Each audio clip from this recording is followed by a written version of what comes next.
Hola a todos, listos para una nueva inmersión profunda. Hoy nos adentramos en un tema que, siempre genera mucha curiosidad, la vida oculta de Jesús. Esos años de los que no sabemos mucho, ¿verdad? Entre su infancia y cuando comienza su ministerio según el Nuevo Testamento. Exacto. Tenemos información sobre su nacimiento, el viaje a Egipto, su vida en Nazaret, incluso la visita al Templo de Jerusalén con 12 años. Pero luego, silencio. 18 años de silencio. Un silencio que, claro, ha dado pie a muchas especulaciones, teoría, misterio. Y para esta inmersión usaremos como base un artículo de Wikipedia sobre la vida oculta de Jesús. Ahí vamos a encontrar no solo la perspectiva tradicional de la Iglesia, también algunas hipótesis bastante, atrevidas. Me encanta. A ver, empecemos por lo básico. ¿Cuál es la visión de la Iglesia Católica sobre este periodo? Bueno, la Iglesia, basándose en el Evangelio de Lucas, se centra en la obediencia de Jesús a sus padres y su crecimiento personal durante esos años. San Agustín y José María Escrivá, por ejemplo, destacan la importancia de estos años silenciosos. Argumentan que Jesús, al obedecer a sus padres terrenales, nos enseña el valor de la vida familiar y la preparación para nuestra misión en la vida. Entiendo. Interesante cómo la Iglesia no ve estos años ocultos como un simple espacio en blanco, sino como un periodo con significado, ¿no? Exactamente. No se trata solo de lo que Jesús hizo durante ese tiempo, sino de lo que fue, un hijo obediente, un joven en formación. Y eso también nos habla a nosotros, ¿no crees? Totalmente. Y hablando de formación, el artículo menciona cómo era la educación en la época de Jesús. Imagínate a Jesús como estudiante. Claro. La educación judía en ese entonces tenía dos niveles principales. La casa del libro, que sería como una escuela primaria, donde se aprendía a leer las escrituras en hebreo. Y la casa de la interpretación, donde se profundizaba en la ley judía. Es posible que Jesús haya pasado por ambos niveles, aprendiendo hebreo, arameo e incluso latín y griego. Un políglota. ¿Quién lo diría? Pero ahora viene lo emocionante. Las teorías sobre los viajes de Jesús durante esos años perdidos. Aquí es donde se pone bueno, ¿no? Aquí es donde entramos en terreno especulativo, sin duda, si bien no hay pruebas históricas definitivas. Las diferentes teorías nos muestran cómo diversas culturas han llenado ese vacío en la historia de Jesús. Y algunas son realmente fascinantes. Empecemos por el Evangelio de Acuario de Jesús el Cristo. ¿Qué nos puedes contar sobre este libro?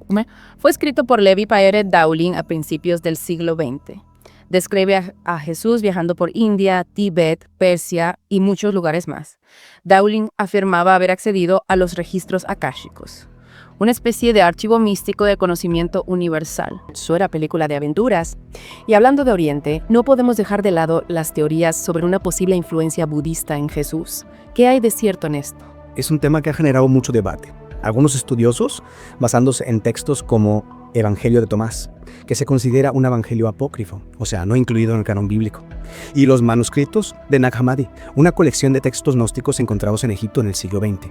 Encuentran paralelismos entre las enseñanzas de Jesús y la filosofía budista. Eso me recuerda a uno de los relatos más intrigantes, el de el santo Isa. ¿Puedes contarnos un poco más? Claro. El periodista ruso Nikolás Notovich, a finales del siglo XIX, afirmó haber encontrado un manuscrito en un monasterio tibetano que narraba los viajes de Jesús por India y Tíbet bajo el nombre de Isa. Según Notovich, Jesús había estudiado budismo durante esos años. Qué historia tan increíble, aunque imagino que también ha sido muy controvertida. Por supuesto, hubo quienes negaron la existencia del manuscrito y acusaron a Notovich de falsificación.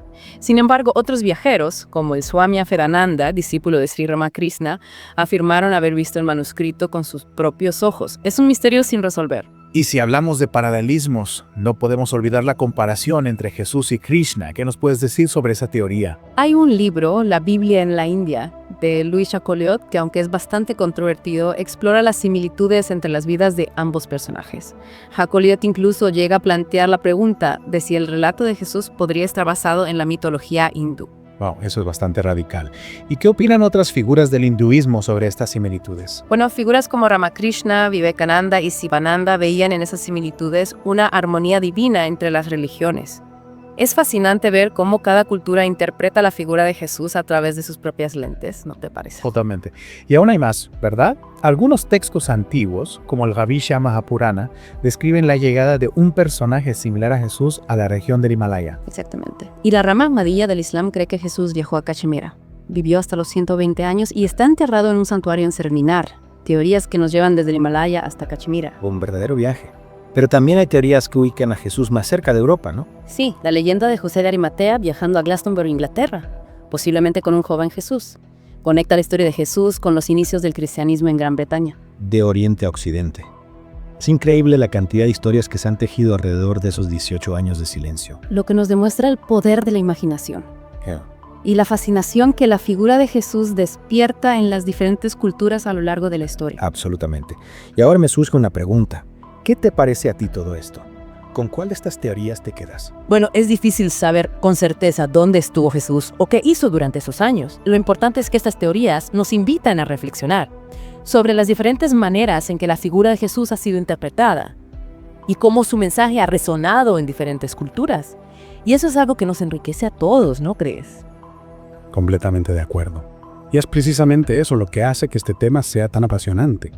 Nos obliga a ir más allá de lo que está escrito y explorar las infinitas posibilidades que se esconden detrás del misterio. ¿Te parece si en la siguiente parte de nuestra inmersión profunda exploramos un poco más a fondo algunas de estas teorías? Me parece una idea fantástica. Y ya que estamos, ¿por qué no invitamos a nuestros oyentes a que reflexionen sobre qué lugares les gustaría que Jesús hubiera visitado durante esos años? Así podemos compartir nuestras ideas en la próxima parte. Me encanta la idea. Así que ya lo saben, amigos. Manténganse conectados para la segunda parte de nuestra inmersión en la vida oculta de Jesús. Hasta pronto. Retomamos nuestra inmersión profunda en la vida oculta de Jesús. Listos para seguir explorando esas teorías, ya sabes, las que intentan desentrañar el misterio de esos 18 años de silencio. Más que listas.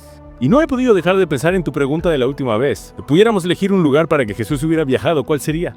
Sí, me intriga. Personalmente me llama mucho la atención Egipto. Egipto, ¿por qué? Pues, más allá de la huida a Egipto durante su infancia, me fascina imaginar a Jesús ya adulto, aprendiendo de la sabiduría ancestral de los antiguos egipcios. Piensa en los misterios de los faraones, los jeroglíficos, la astronomía. Ya veo. Sería una historia increíble, ¿sí? Claro que sí. Y no olvidemos la legendaria Biblioteca de Alejandría, uno de los mayores centros de conocimiento del mundo antiguo. ¿Te imaginas a Jesús pasando un tiempo allí, absorbiendo información, debatiendo con los grandes pensadores de la época? Qué escena tan vivida. Jesús dialogando con filósofos, matemáticos, astrónomos, intercambiando ideas. Es una posibilidad que abre muchas preguntas. Totalmente. Y también me parece importante recordar la conexión que Egipto tiene con Moisés. Una figura clave tanto para el judaísmo como para el cristianismo. Egipto juega un papel fundamental en la historia de la liberación del pueblo hebreo, un evento crucial en la tradición judeocristiana. Cierto. Un viaje a Egipto podría haber profundizado la comprensión de Jesús sobre la historia de su pueblo y su propia misión como Mesías. Es como si todos los caminos llevaran a Egipto en este caso. Sin duda, casi me dan ganas de escribir un nuevo evangelio apócrifo.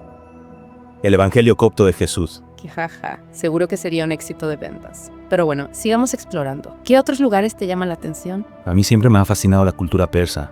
¿Te imaginas a Jesús en Persia, interactuando con los seguidores de Zoroastro? Es una idea muy interesante. El zoroastrismo, con su dualidad entre el bien y el mal, la figura de un salvador, la creencia en un juicio final, tiene algunos puntos en común con el cristianismo. Exactamente. Y la Persia de aquella época, con su vasto imperio y su rica tradición artística y filosófica, habría sido un lugar estimulante para un joven en busca de conocimiento y sabiduría. Imagínate a Jesús en la corte de los reyes persas, debatiendo sobre ética y moral con los sabios zoroastrianos, o recorriendo la ruta de la seda, entrando en contacto con culturas y religiones de Oriente. Un verdadero viaje de descubrimiento, y no podemos olvidar la influencia que la cultura persa tuvo en el mundo antiguo, desde la India hasta Grecia. Un viaje persia podría haber ampliado la visión de Jesús sobre la diversidad del mundo y la universalidad de su mensaje. Sin duda. Y ya que mencionas Grecia, ¿qué te parece la idea de Jesús en Atenas, la cuna de la filosofía occidental? Otra posibilidad fascinante. Jesús debatiendo con Sócrates, Platón o Aristóteles. Sería un encuentro épico. ¿Te imaginas la sorpresa de los filósofos griegos al escuchar las ideas de este joven judío? Unas ideas tan diferentes a las suyas, pero a la vez tan profundas y desafiantes. Podría haber sido un diálogo que enriqueciera tanto al pensamiento griego como a la propia doctrina cristiana. Totalmente de acuerdo. Y no olvidemos el impacto que la cultura griega tuvo en la expansión del cristianismo. El griego era el idioma del Nuevo Testamento, y muchos de los primeros teólogos cristianos estaban influenciados por la filosofía griega. Es cierto, un viaje a Grecia podría haber sido clave para preparar el terreno para la difusión del mensaje de Jesús en el mundo occidental. Claro. Y si seguimos viajando hacia el norte, ¿qué te parece la idea de Jesús en Britania? Conectando con la cultura celta. No hemos hablado mucho de esa posibilidad. Bueno, existe la leyenda de José de Arimatea, quien supuestamente viajó a Glastonbury, Inglaterra, llevando consigo el Santo Grial. Algunos creen que José pudo haber viajado con un joven Jesús, exponiéndolo a las tradiciones druidas y las creencias celtas. Interesante. Es una teoría que no habíamos considerado a fondo.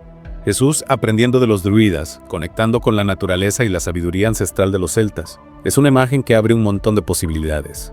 Sin duda, esta imagen nos invita a reflexionar sobre las conexiones entre diferentes tradiciones espirituales y la posibilidad de que Jesús haya tenido contacto con otras formas de religiosidad, más allá del judaísmo. Y quién sabe, tal vez las leyendas artúricas y la búsqueda del Santo Grial tengan alguna raíz en la presencia de Jesús en Britania. Misterios por resolver. Ja, ja, ja. Parece que nuestra imaginación no tiene límites. Yo creo que ya hemos viajado bastante por hoy. ¿Qué te parece si en la próxima parte intentamos aterrizar un poco y reflexionar sobre lo que hemos aprendido de este viaje a través de las teorías sobre la vida oculta de Jesús? Me parece una excelente idea. Ha sido un viaje increíble. Y estoy seguro de que nuestros oyentes también tienen mucho que aportar a la conversación. Nos vemos en la tercera y última parte de nuestra inmersión profunda. De vuelta a nuestra inmersión profunda en la vida oculta de Jesús. Hemos explorado teorías fascinantes, viajado por el mundo con la imaginación. Y ahora, ¿qué te parece si aterrizamos un poco y reflexionamos sobre lo que hemos aprendido? Me parece una idea excelente. Después de todo, no se trata solo de acumular información, ¿verdad? Sino de digerirla, de ver qué nos dice sobre nosotros mismos y sobre nuestra propia búsqueda de sentido. Totalmente de acuerdo. Ha sido un viaje alucinante, desde los registros akáshicos hasta las leyendas artúricas, pasando por monasterios tibetanos y la biblioteca de Alejandría. Hemos cubierto un montón de terreno, Sin duda. Y lo más interesante es que, aunque no tengamos pruebas, ya sabes, concluyentes sobre los viajes de Jesús durante esos 18 años, cada teoría nos ha abierto una ventana a diferentes culturas, creencias y perspectivas. Es cierto. Es como si cada historia, cada leyenda, nos estuviera diciendo algo sobre la manera en que la figura de Jesús ha resonado a lo largo de la historia y en diferentes partes del mundo. Exacto. No se trata solo de llenar un vacío histórico, sino de comprender cómo la imagen de Jesús ha sido interpretada, reinterpretada y adaptada a diferentes contextos culturales. Y eso nos dice mucho sobre la riqueza y la complejidad de la experiencia humana. Y fíjate, ahora que él menciona, me surge una pregunta clave. ¿Por qué nos fascinan tantos sus años perdidos? ¿Qué es lo que nos atrae de ese misterio? ¿Por qué queremos saber qué hizo Jesús durante ese tiempo? Creo que, en parte, es la curiosidad natural del ser humano. Nos intriga lo desconocido, lo que se esconde, ¿no?, detrás del velo del tiempo. En el tiempo de Jesús, una figura tan importante para la historia y la espiritualidad, esa curiosidad se multiplica. Claro, es como si quisiéramos saberlo todo sobre él, reconstruir cada paso de su vida, cada experiencia que lo formó. Y en el fondo, tal vez también nos gustaría comprender mejor el misterio de su mensaje, de su poder para inspirar a tanta gente durante tantos siglos. Estoy seguro de que eso también influye, pero creo que hay algo más profundo. La fascinación por la vida oculta de Jesús nos habla de nuestra propia búsqueda de sentido, de nuestra necesidad de comprender el misterio de la vida y la espiritualidad. Es interesante lo que dices. Al imaginar los viajes de Jesús, también estamos imaginando nuestros propios viajes, nuestras propias búsquedas. Exactamente. Y al conectar a Jesús con diferentes culturas y tradiciones, estamos reconociendo la universalidad de su mensaje, su capacidad para trascender fronteras y conectar con la esencia humana. Es como si estuviéramos diciendo, Jesús también podría haber sido parte de mi cultura, de mi historia, de mi camino. Y eso nos acerca a Él, lo hace más humano, más accesible. Sin duda. Y al hacerlo también nos abrimos a la posibilidad de encontrar lo divino en nosotros mismos, en nuestra propia experiencia humana. Porque en el fondo, la búsqueda de Jesús es la búsqueda de nosotros mismos, de nuestra propia verdad. Es una idea muy poderosa. La vida oculta de Jesús, más allá de la historia y la especulación, es un espejo en el que podemos vernos reflejados y descubrir nuevas dimensiones de nuestra propia espiritualidad. Un espejo que nos invita a seguir explorando, a seguir cuestionando, a seguir buscando y sobre todo a no tener miedo, de hacernos las grandes preguntas, las preguntas que nos conectan con lo más profundo de nuestro ser. Y a seguir maravillándonos con el misterio de una vida que a pesar de los siglos sigue inspirándonos y desafiándonos. Un misterio que en definitiva nos pertenece a todos. Y con esa reflexión creo que hemos llegado al final de nuestra inversión profunda en la vida oculta de Jesús. Ha sido un placer compartir este viaje contigo y con nuestros oyentes. Esperamos que haya sido tan enriquecedor para ustedes como lo ha sido para nosotros. Hasta la próxima, amigos. Y que la búsqueda continúe.